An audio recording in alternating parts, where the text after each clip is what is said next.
The Walking Dead Typhoon by Wesley CHU. And there is the cover. Let us begin with the blurb on the back. In this white-knuckled and high-stakes thriller set in the expansive world of Robert Kirkman's The Walking Dead series, 3 people in China, a rural farmer, an urban military veteran, and an American student are caught in the typhoon of undead as chaos sweeps over the populous country in Asia. In the aftermath of a horrifying outbreak, the last remnants of the Chinese government have estimated that 1 billion walkers, known as Jiangxi, have currently roaming the countryside across the desolate landscape. Large groups of survivors have clustered together for safety in settlements that have been built to protect against the unceasing wave of Jiangxi. I apologize, I don't speak Chinese. In one of these settlements, the Beacon of Light, scavengers of vastly different backgrounds struggle to provide supplies for the survival of thousands. You heard me right, thousands. Before the devastation, Zhu was one of the millions of poor farmers who left their rural roots for the promise of consistent employment in China's booming factory towns. Elena was an American teaching English in China while on a gap year before beginning law school. Hengyan was a grizzled military officer of some renown and passionate believer in his nation's ability to surmount any obstacle. But with the settlement's 3,000 mouths to feed and the scavengers having to travel farther and farther in search of food, Shu ends up at his home village where he is shocked to find survivors. Will he force them to join the settlement or keep their existence a secret? Meanwhile, a veritable typhoon of walkers is headed toward the Beacon of Light. There's where the name for the title comes from. When the conniving leader of the Beacon, Secretary Guo, tasks Hengyan with rounding up all survivors in the area for a desperate last stand.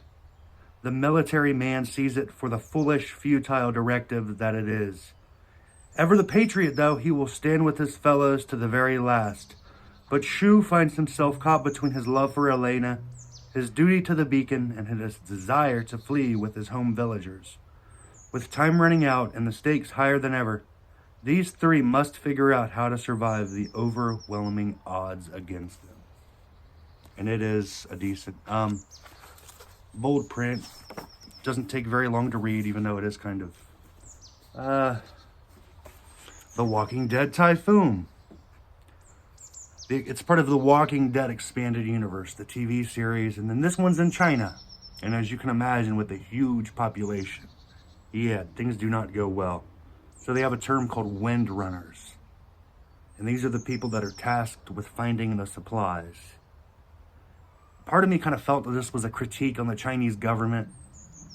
I know, I probably am reading into it far more than I am. But it seemed like it was a critical attack on their political system. It probably is. The settlement in the Beacon of Light, the idea of it's destitute, hopeless, filthy, nasty, gross.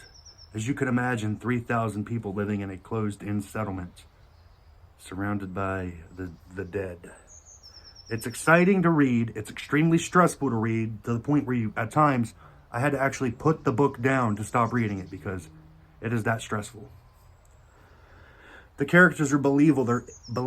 Their inner dynamics are fantastic. They're fleshed out. It's almost like these are real people. Like you could sit down and have a conversation with them. Really greatly written.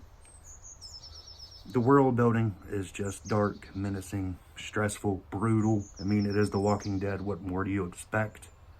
The pacing was kind of slow at first, and then it sped up real fast, and then it went back to slow, and then it sped up real fast. Then as you get about a quarter to the end of the book, it's like zooming by, like whoop, whoop, whoop. So, in all, I gave the book 4 stars. I did not like the pacing. That was my only issue with it. The pacing was awful. But yeah, definitely check out The Walking Dead Typhoon by Wesley CHU. There it is. Look how pretty that cover is. With just the beiges and the browns. Definitely awesome. Have a great day. And remember, go pick up a book.